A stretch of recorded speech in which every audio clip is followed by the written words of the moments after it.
TSM6 news కి స్వాగతం. సంగారెడ్డి జిల్లా పటాన్చెరు నియోజకవర్గం అమీన్పూర్ మున్సిపల్ పరిధిలోని బందంకొమ్ము శ్రీకృష్ణ బృందావన్ కాలనీలో 11,32,00,000 రూపాయల అంచనా వ్యయంతో నిర్మించిన 2 మిలియన్ లీటర్ల GLSR రిజర్వాయర్ పైప్లైన్ వ్యవస్థను ప్రారంభించిన పటాన్చెరు ఎమ్మెల్యే గూడెం మైపాల్ రెడ్డి. ఈ కార్యక్రమానికి హాజరైన మెదక్ ఎంపీ రఘునందన్ రావు, ఎమ్మెల్సీ అంజిరెడ్డి, వివిధ శాఖల అధికారులు, బీజేపీ నాయకులు, నర్సింగ్ గౌడ్, సీనియర్ నాయకులు, కార్యకర్తలు పాల్గొన్నారు.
మీరే కొట్లాడుతారేం భయ్, మాకంటే ఎక్కువ మీరే ఉన్నారు. జనాలు ఎక్కువైపోయారు. అందరికీ నమస్కారం. ఈరోజు తెల్లాపూర్ మున్సిపాలిటీలో అలాగే అమీన్పూర్ మున్సిపల్ పరిధిలో భాగంగా 2 రిజర్వాయర్లు ఓపెన్ చేయడం జరిగింది. ఇది పూర్తి స్థాయిలో విత్ పైప్ లైన్లతో సహా కంప్లీట్ చేయడం జరిగింది. ఏ కాలనీకి వాటర్ లోటు లేకుండా ఈరోజు కష్టాలు తీరబోతూ ఉన్నాయి. దీని పూర్తి కాస్ట్ 2 రిజర్వాయర్లకు 44,45,00,000. ప్రతి కాలనీకి ప్రతి ఇంటికి నల్ల ఇచ్చే కార్యక్రమాన్ని పైప్ లైన్ అంతా డిస్ట్రిబ్యూషన్ చేయడం జరిగింది. అందరూ ఏ ఇబ్బంది పడకుండా వాటర్ కానీ, రోడ్లు కానీ, కరెంటు కానీ, మున్సిపల్ పరిధిలో ఉన్న కాలనీలకు మౌలిక వసతులు సమకూర్చి ప్రజలకు ఇబ్బంది లేకుండా సమకూర్చడానికి ఇక్కడ అందరము సిద్ధంగా ఉన్నాం.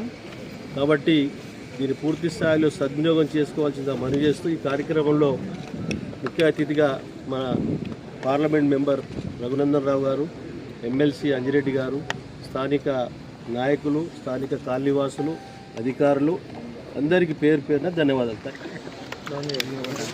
తెల్లాపూర్ అనేది సంగారెడ్డి జిల్లాకి ఒక ఐటీ హబ్గా మారుతుంది. రోజు రోజుకు పెరుగుతున్నటువంటి ఈ ఇన్ఫ్రాస్ట్రక్చర్ చూస్తూ ఉంటే, రోజు రోజుకి కొత్తగా వెలుస్తున్నటువంటి కాలనీలు, అపార్ట్మెంట్స్ చూస్తూ ఉంటే ఎంత ఇన్ఫ్రాస్ట్రక్చర్ చేసినా కానీ ఈ ప్రాంతానికి ఇంకా తక్కువగానే కనబడుతూ ఉంది. శాసన మండలి సభ్యులు అంజిరెడ్డి గారు, ఎమ్మెల్యే గారితో కలిసి పెరుగుతున్నటువంటి కొత్త కాలనీల యొక్క అవసరాలని దృష్టిలో ఉంచుకొని రోడ్లు కానివ్వండి, మొక్కలు నాటే కార్యక్రమం కానివ్వండి, డివైడర్లు, శానిటేషన్, కొత్త బిల్డింగ్ కన్స్ట్రక్షన్ చేస్తున్న వాళ్ళు వదిలేస్తున్నటువంటి చెత్త, డెబ్రీస్, ఇట్లాంటి వాటికి సంబంధించి త్వరలోనే జిల్లా కలెక్టర్ గారిని పిలిచి తెల్లాపూర్ మున్సిపల్ కార్యాలయంలో ఒక ప్రత్యేకమైనటువంటి సమావేశాన్ని ఏర్పాటు చేస్తారు.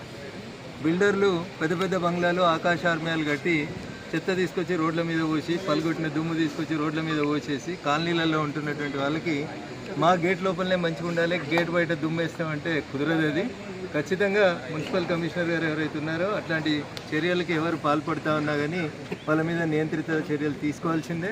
జిల్లా కలెక్టర్ గారు మేమందరం వచ్చి ఒక ఫుల్ డే తెల్లాపూర్లో కూర్చొని అన్ని గేటెడ్ కమ్యూనిటీలను పిలిచి రోడ్ల మీద వదిలేసినటువంటి డెబ్రీస్, వదిలేస్తున్నటువంటి చెట్లు పెట్టినటువంటి ఓపెన్ ఏరియాస్, ఎక్కడైతే చెరువులు కబ్జా గురవుతున్నాయో ఈ ప్రాంతంలో వీటిని అన్నింటినీ కాపాడి భవిష్యత్ తరాలకి ఒక మంచి వాతావరణాన్ని ఇస్తానికని చెప్పి ఒక కార్యక్రమాన్ని త్వరలోనే ఏర్పాటు చేస్తాం. ఆ రోజు మా మీడియా మిత్రులను కూడా ఆహ్వానిస్తాం. మీరు ఇచ్చేటువంటి సలహాలు, సూచనలు కూడా తీసుకొని ఖచ్చితంగా తెల్లాపూర్ మున్సిపాలిటీని ఒక మంచి టౌన్షిప్గా వస్తున్నటువంటి కొత్త కాలనీలను అన్నింటినీ కూడా కోఆర్డినేట్ చేసి ఒక మంచి అండర్గ్రౌండ్ డ్రైనేజీని యాడ్ చేసి దీనికి ఒక రైల్వే ఇంకా ఇతరతర అంశాలు మెట్రో ఎట్లా క్రోడీకరించవచ్చు అనేది చూసి రింగ్ రోడ్ కనెక్టివిటీ అయితే ఎట్లా ఉంది తెల్లాపూర్ మున్సిపాలిటీ కాబట్టి అభివృద్ధి కార్యక్రమాల్లో పార్టీలు పక్కన పెట్టి అందరం కలిసి ఈ ప్రాంతంలో ఉన్నటువంటి ఐటీ ఉద్యోగస్తులకి మంచి వాతావరణాన్ని నెలకొల్పడానికి ప్రయత్నం చేస్తాం. థ్యాంక్ యూ వరండి. Thank you.